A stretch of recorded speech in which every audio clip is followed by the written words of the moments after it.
আয়ুর্বেদিক ওষুধটা পায়ে লাগিয়েছিল না, একবারে মিরাকেল ঘটিয়েছে। ওকে, একটা সত্যি কথা বলো তো আমাকে সাক্ষ্য। কি কথা বলো না? তুমি আরশিকে ভালোবেসে ফেলেছো না?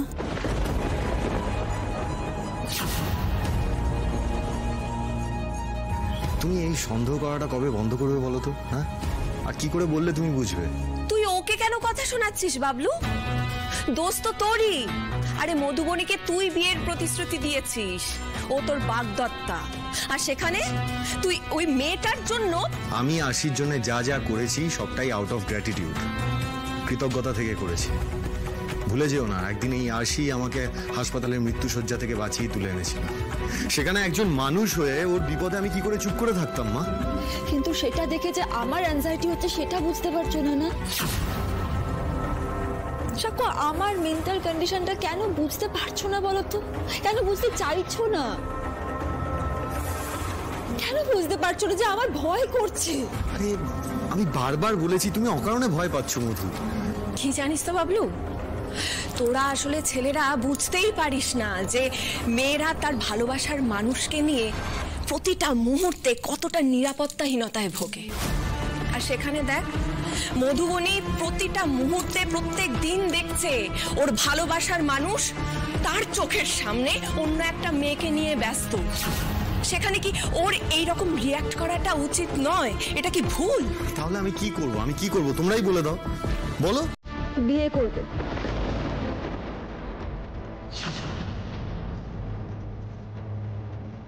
হ্যাঁ, আমি তো বলেছি বিয়ে করবো। এই 2 মাস পেরিয়ে যাক, তারপর। না, 2 মাস পর নয়। দেখো, এই 2 মাসের মধ্যে আমি যদি কোনো রকম কোনো ভুল করে ফেলি, তার জন্য তুমি আমাকে অনেকটা দূরে সরিয়ে দেবে, আর সেটা আমি সহ্য করতে পারবো না। আমি সত্যি আর অপেক্ষা করতে পারবো না।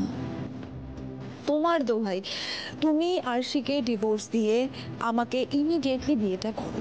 আমি আর একটা দিনও অপেক্ষা করতে পারবো না। And that is final.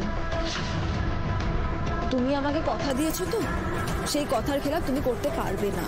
আসলে আমি। হ্যাঁ জানি স্যার, শুনেছি আমি। তুমি জানো স্যার, আপনি মধুবনী ম্যাডামকে বিয়েটা করে নিন স্যার, আমি আপনাকে ডিভোর্স দিয়ে দেবো। তুমি? হ্যাঁ স্যার, কেন দেবো না বলুন? দেখুন, আজ না হয় কাল আমাদের তো ডিভোর্স হতোই, কন্ট্রাক্টেও তাই লেখা আছে। সেটা না হয় 2 মাস আগে হবে, হতে কি স্যার, ব্যাপারটা এখন একটু অফিসিয়াল হবে, এই তো। স্যার, আমি তো 2 দিন আগে আপনার জীবন থেকে দূরে সরে গিয়ে টাকি চলেই গিয়েছিলাম। এবার পার্মানেন্টলি যাব, সবাইকে জানিয়ে। ঠিক আছে না? এটা ডিভোর্স আরশি, ডিভোর্স। আগের বারের সাথে এই বিচ্ছেদটা তফাৎ আছে। সেবারে তবুও একটা ফিরে আসার ক্ষীণ সুতো বাঁধা ছিল, এবারে তাও নেই। মধুবনীর সাথে বিয়ে হয়ে যাবে, তুমি একেবারে চলে যাবে আমার জীবন থেকে। তাও তুমি ডিভোর্স দিতে এত সহজে রাজি হয়ে গেলে আরশি। জানি তোমার ওই মিথ্যে সম্পর্কে দম বন্ধ হয়ে আসছে, তাই হয়তো মুক্তি চাইছো। ওই জন্যই এত সহজে সবকিছু শেষ করার কথাটা বলে দিতে পারছো সহজেই। অসুবিধা হবে স্যার। স্যার, মধুমণি ম্যাডাম এটা কোনোভাবেই ভালো চোখে নেবেন না, আপনাকে আবার ভুল বুঝবেন, ভাববেন আপনি আমাকে ছাড়তে চাইছেন না বলে কাজের ছুতোয় ধরে আছেন।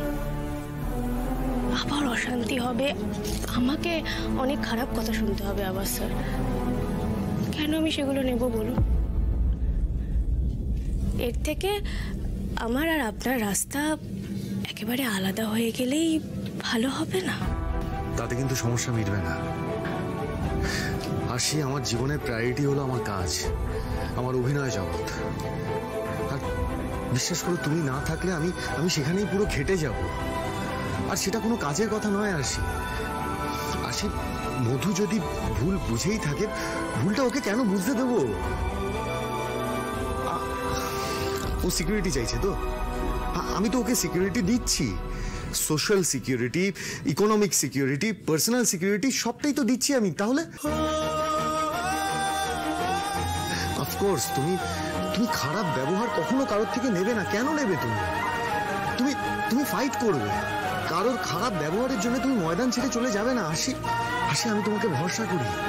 আমি জানি তুমি পার্সোনাল আর প্রফেশনাল এই দুটোকে আলাদা করে খুব সুন্দরভাবে তোমার জীবনে এগিয়ে যেতে পারবে। তোমার কেরিয়ার নিয়েও তো আমার একটা দায়িত্ব আছে। আসি, আপনি আমার উপর এতটা ভরসা করেন স্যার, আমি স্বপ্নেও ভাবিনি। এই ভরসার দাম তো আমাকে রাখতেই হবে স্যার। আমি আপনাকে কথা দিচ্ছি, আমি দাঁড়িয়ে থেকে আপনার আর মধুবনী ম্যাডামের বিয়ে দেব। তার আগে এই বাড়ি ছেড়ে আমি কোথাও যাচ্ছি না স্যার। আর ভবিষ্যতের কাজের জায়গাটা ভবিষ্যতের পরিস্থিতি অনুযায়ী আমি বুঝে নেবো স্যার।